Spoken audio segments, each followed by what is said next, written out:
Então, vamos lá. Então, bibliografia, né? Vamos ver assim, bibliografia não, biografia da moça, né?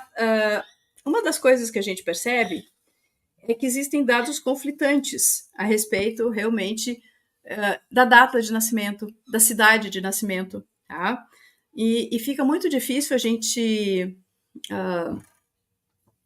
ter certeza, justamente porque não existem registros, né? Tem um autor, o Maximilien de Lafayette, que vai ser uma das nossas fontes, que diz que todas as informações a respeito da Maria Orsic, elas foram confiscadas, algumas foram destruídas, e o que não foi destruído foi confiscado. Isso aqui é informação muito quente para ficar livre por aí, tá? E foi confiscado por quem? Pelos aliados quando invadiram a Alemanha no final da Guerra II, tá? Então, existia uma necessidade disso. Diz que hoje as informações que existem, que fazem a gente ter certeza que essa moça realmente existiu, elas estão presentes em arquivos da OSS, que foi a organização secreta que antecedeu a criação da CIA, tá?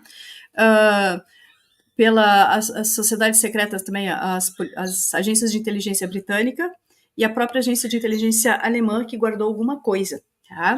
Então, muita coisa que vazou eram arquivos da SS, tá? Só para vocês terem uma ideia. Assim. Então, existe uma preocupação em realmente não divulgar os dados a respeito dela. Então, o nome dela é escrito de várias formas. A gente encontra escrito com Marija, né? Esse J também tem som de I, como se fosse Maria Orsic, né? A pronúncia é Orsic, ou também Maria Orsi, sem o C no final. Mas esse C final, sem nada, tem o som de T, por isso que é Orsic, tá? As datas de nascimento, a gente encontra duas datas, 31 de outubro de 1985 ou 1º de dezembro de 1988, tá? São as duas datas prováveis de nascimento. E aí, lembrando que dia 31 de outubro é dia das bruxas. E como ela e as outras moças que trabalhavam na sociedade Vril tinham essa coisa de serem as witches, né? As bruxas do Vril, me parece que essa data do 31 de outubro é uma data forçada, tá? Para enquadrar dentro do Dia das Bruxas. Nasceu do Dia das Bruxas, isso é um sinal dos céus que boa coisa não era, tá? Outra discrepância que a gente encontra é com relação ao lugar que ela nasceu, tá? Alguns falam que ela nasceu em Zagreb, que seria na Iugoslávia. Em outros locais a gente vai achar que ela nasceu em Viena, tá? Então, assim, como não existe certidão de nascimento que possa ser encontrada, a gente não tem certeza. O que a gente sabe é que ela era filha de Sabine, que era uma bailarina, e de Tomislav, né, que era arquiteto, engenheiro. Ele sim, croata, hoje Croácia, né? Na época era Iugoslávia. Ele trabalhava lá, se tem registro, inclusive, da casa que ele morava, do local que era o trabalho dele, isso tem registro, tem foto das ruas principais e do prédio onde ele trabalhava até hoje, tá? Não que o prédio esteja lá hoje, mas até hoje existem as fotos. É interessante que as informações dos pais a gente acha, mas dela mesmo, muito pouco, tá? Diz que Tomislav foi a Viena, lá de férias, e ele encontra com Sabine, que é uma bailarina muito bonita, se apaixonam perdidamente, se casam, em poucas semanas eles se casam. E aí a ideia é que eles fiquem morando em Viena, só que ele não consegue trabalho em Viena, né? Não consegue se empregar, então eles acabam voltando para Zagreb. E quando eles voltam para Zagreb, a Sabine está grávida, então eles ficam em Zagreb até o nascimento de Maria Orsic, tá? E depois eles vão emigrar para a Alemanha. Vão primeiro para uma cidade pequena, depois se mudam para Berlim. Essa é uma das versões.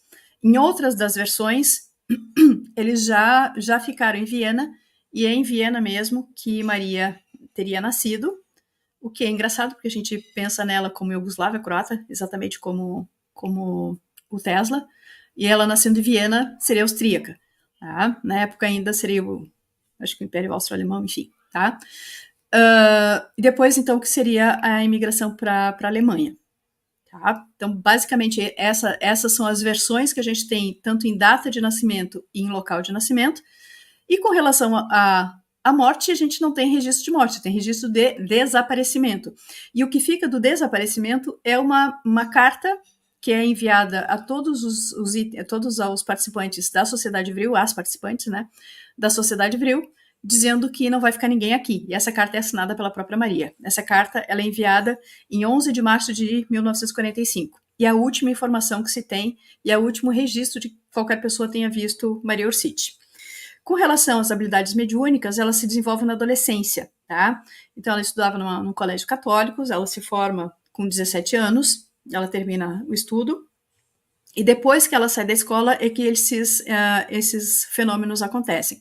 Quem traz essa informação, de novo, é o Maximilien de Lafayette, num livro que eu vou mostrar a capa mais para frente, tá? Deixa eu tomar um chimarrão, continua daí um pouquinho. Então, em Vai falando alguma coisinha. Em 1917, ela começa a receber essas mensagens desses seres que se identificam como sendo de Aldebaran, e em 19 ela se muda para Munique e entra em contato com a Tully Gesellschaft, esse negócio aí, gente. Vamos lá. Gesellschaft. É tudo dizer. Gesellschaft. Pronto, a Anne já falou. Então, o que é interessante que é o seguinte, essas mensagens, ela chama de seres de luz, né? E aí a gente fala justamente dessas estrelas que estão em redes, né?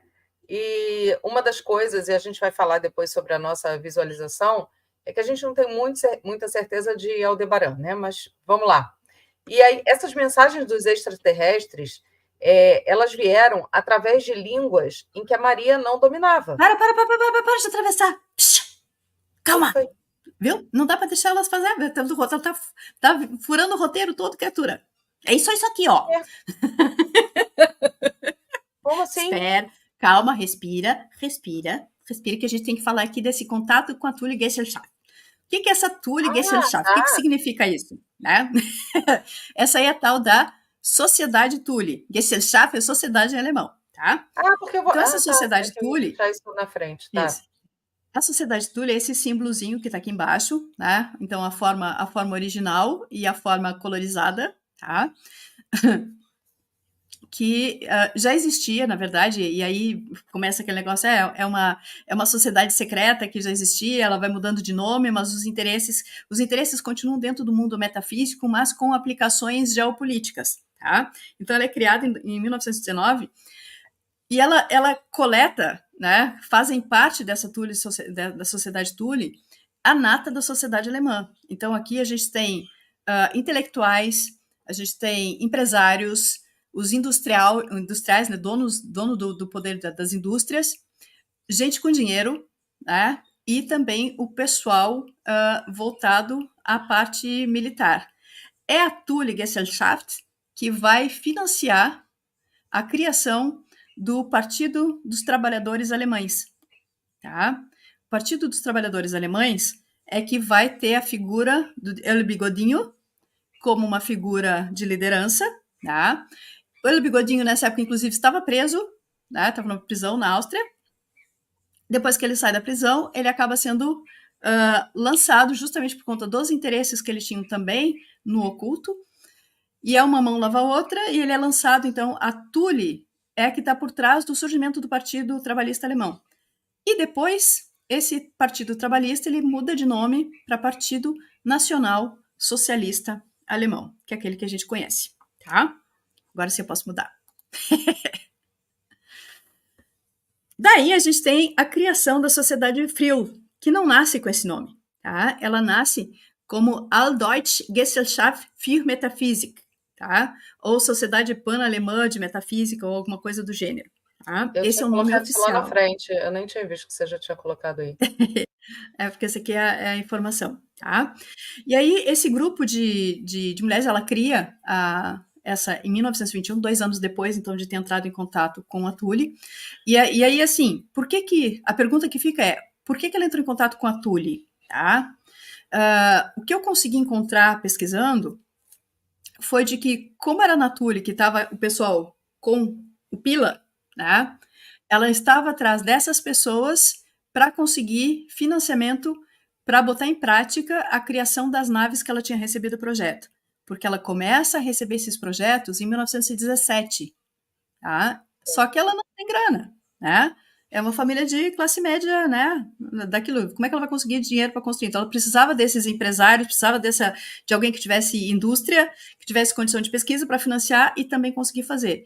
Então, como ela estava envolvida também nessa parte esotérica, por fato de ser médium, e ela trabalhava como médium, né? Ela fazia contatos mediúnicos com pessoas falecidas. Essa era uma das funções que ela desempenhava na sociedade, tá? Pila é muito gaúcho. Então, ela acaba entrando em contato primeiro, por confluência de interesses, mas também por interesse de conseguir financiamento para os projetos que ela tinha canalizado. Posso puxar um pouquinho, já que você está falando aí? Eu tinha colocado lá na frente, Puxa. Mas aí para não falar duas vezes. Além disso tudo, tá? Falando da Gesellschaft, essa coisa aí, Maria, ela alega, e esse embasamento todo da sociedade Vril, dela ter entrado para isso, justamente aguça a curiosidade das pessoas que também já faziam parte da sociedade Thule, né? E essa comunicação com alienígenas arianos, né, vivendo em Alpha Centauri, no sistema de Aldebaran, acaba por fazer com que as pessoas tenham curiosidade nessa questão desse contato da Maria Orsic com esses seres, né? E aí ela, junto com a Sigrun, né, que também tem um nome esquisito, que é Kunheim, acho que é isso, um nome que é etimologicamente relacionado a Sigrune, né, uma valquíria, elas ficam conhecidas, principalmente as duas, né, no início, como as Senhoras do Vril, né? E no livro, que eu vou citar mais na frente aí, na pesquisa, eles chamam também as duas e depois as outras que vão fazer parte do grupo de Mulheres Maravilhas do Vril, próximo. E aí, para conseguir juntar isso tudo, a sociedade Vril se junta à sociedade Thule Gesellschaft, né?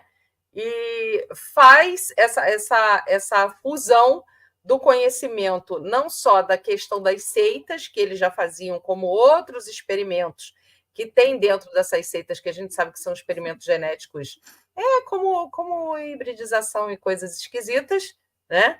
Junto com a manipulação do Vril, que é o que as meninas maravilhas faziam, né? E aí nós temos aí a fome com a vontade de comer. Tá? Vai lá. Mostrando aqui nessa foto, no centro da imagem tem esse símbolo oval dentro do oval rosa. Esse era como se fosse um brasão, né? Como se fosse uma insígnia, um distintivo, que as meninas que trabalhavam dentro da sociedade Vril, ela vai mudar de nome a partir dos anos 30, em algum momento, a partir dos anos 30, quando as sociedades secretas elas têm que ser fechadas por ordem dos bigodistas. Tá?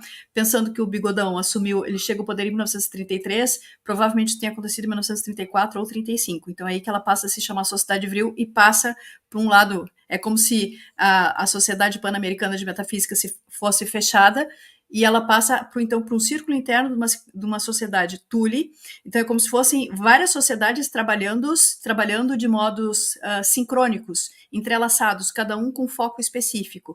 Então a gente vai ter a sociedade Thule atuando no ponto mais da geopolítica, a sociedade Vril tentando obter essas informações canalizadas para pegar os recursos tecnológicos, e ainda tem a Ordem dos Cavaleiros Negros, os Cavaleiros da Pedra Negra, que vai dar origem são os Novos Templários. São as 3 sociedades secretas que trabalham interligados e tem muitas pessoas em comum nessas 3. Então, assim, a gente mais ou menos conseguiu referência de quem teria sido uma pessoa que que possibilitou esse contato inicial da Maria com a sociedade Thule, e que depois se envolveu, inclusive, na criação das sociedades subsequentes. Tá? Então, assim, é tudo meio intrincado. E esse símbolo dessa moça, assim, observem que o símbolo é com 2 moças de cabelo comprido, e aqui represento justamente a Maria e a Traut, né, que eram as 2 fundadoras, que se tornaram o símbolo, né, realmente as líderes da Fundação Vril, da Sociedade Vril. Principalmente depois a Maria se torna a líder, né, justamente pela habilidade mediúnica. Tem uma e essa curiosidade. coisa dos cabelos compridos, depois a gente vai mostrar imagens, elas não cortavam os cabelos porque consideravam os cabelos como antenas telepáticas. Isso eu vou falar lá na frente, amiga. Eu sei. Mas assim, numa época em que todo mundo usava, as mulheres usavam o cabelo bem curtinho, né? Que era o corte da época, elas mantinham esse corte de cabelo longo e usavam no rabo de cavalo, que não era algo comum para a época. E isso acabou se tornando símbolo. E o pessoal estava falando desse símbolo aqui do lado, não é a suástica. Isso aqui é o símbolo do Vril, tá? Também está mais lá na frente, ele está maior. Uhum. Tá? Então, essa imagem aqui, né? Provavelmente vocês já tenham passado por ela, são imagens que percorrem bastante na internet. E aqui explica um pouco o motivo delas serem consideradas as bruxas, né? As bruxas do Vril, as feiticeiras, né? Justamente porque tem aquela associação da forma de chegar nos contatos, os rituais envolvendo energia sexual, isso é o que se depreende dessa imagem aqui, tá? Então, assim, muito do que era feito e de como funcionavam os rituais não está disponível para consultas na literatura que a gente tem disponível, tá? A gente não consegue encontrar, mas a gente consegue imaginar do que se tratava, tendo essa figura como uma das figuras mais bem conhecidas sendo divulgada.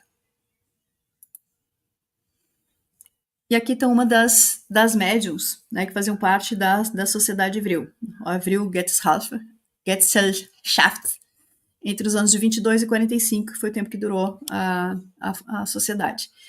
Então, tem a própria Maria Ursik, a primeira delas, embora nessa imagem ela esteja bem diferente, a Traut, a Sigrun, a Gudrun e a Heike.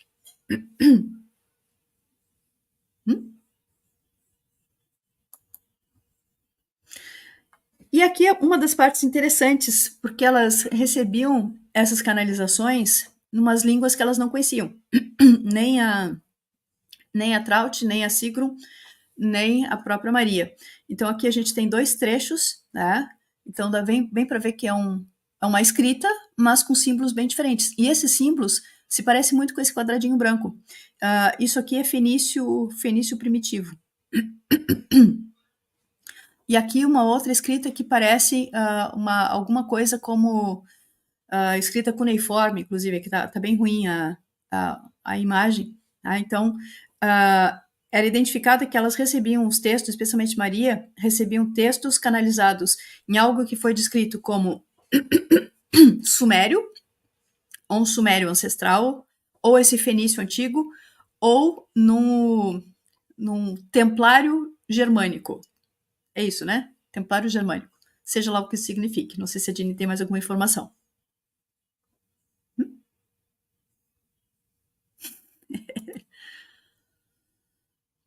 Bom, aqui começa a ficar mais interessante, porque aqui a gente chega nos dados do Maximilien de Lafayette. Aqui está a capa do livro, que foi uma das fontes de consulta.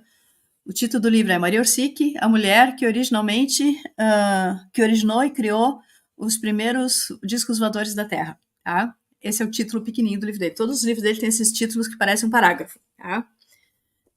Mas ele traz algumas informações que realmente são diferentes das outras que a gente vê por aí, tá?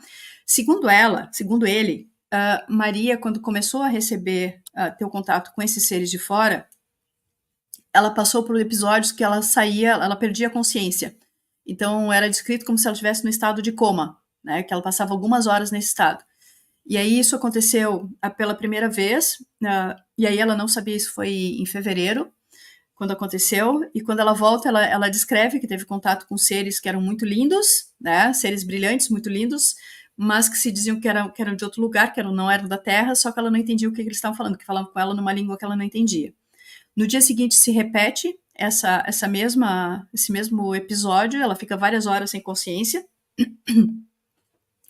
mas aí ela começa a dizer que eles estão trazendo para ela informações que são informações técnicas, né? Que eles entregaram para ela um monte de fórmulas, um monte de cálculos e desenhos, né? Desenhos do que parecia ser um objeto voador, uma nave, né? e ela não conseguia decifrar, então ela pede ajuda para o pai dela. Lembrando que o pai era lá engenheiro, arquiteto, e ela pede ajuda para o pai para entender o que era aquilo que esses seres tinham passado para ela. Então foram os 3 primeiros contatos com esses seres, ela já recebeu essas informações. Tá? E aí ela passou 3 dias desenhando o que ela tinha recebido, o que ela tinha visto, é aquilo que a gente chama de download hoje, né? E aí ela passa aquilo para o pai, e o pai realmente diz que parecem projetos de algum objeto, alguma nave, mas que ele não consegue identificar o que seja. E como ele está num trabalho temporário na Universidade de Munique, eles já moravam em Munique nessa época, ele coloca ali em contato com esse professor Schumann, tá? E parece que existe registro desse professor, que ele era um pesquisador importante na área de motores, né? Então ele estava bastante envolvido nessa pesquisa de motores e que ele teria sido uma das primeiras pessoas a ter contato com esse material e O ter Otto ajudado. Schumann é o desculpa. O Otto Schumann é da ressonância Schumann mesmo. É o que descobriu a ressonância Schumann, é ele mesmo. Tá? Então ele era o físico mesmo, então eu nem tinha me dado conta que era o Schumann, né? Porque, enfim, tá? Então aqui mostra que ela não, até então, quando ela começa a receber, ela não tem contato com nenhum dos bigodistas, tá? E a gente está falando de 1917, não existia bigodismo ainda. E ela já andava atrás de uma forma de tirar isso do papel, né? Tanto que dizem que boa parte da busca dela era fazer essas naves para sair daqui. Ela queria ir para Aldebaran. O contato que ela tem com o Otto Schumann é em 1922. Pode ser, tá? Tá aqui então, no livro, que eu peguei, que tô com um dadinho aqui certinho. Porque ele não dá exatamente quando que ela entrou em contato, mas que teria o pai dela que teria intermediado isso. O Lafayette não, mas o Louis dá no livro aqui do Castelo. Tá. Ele tem a data E o específica. Lafayette traz outra informação muito interessante, que não existe o registro de filiação da Maria, nem no Partido Trabalhista, nem no Nacional Socialista. Tá? O que era quase que uma exigência, né, compulsória para o pessoal que fazia parte da elite daquele ou é, né? É mais ou menos como é na China hoje, ou faz parte do partido, né, ou está fora da sociedade. Mas não existe registro de filiação dela.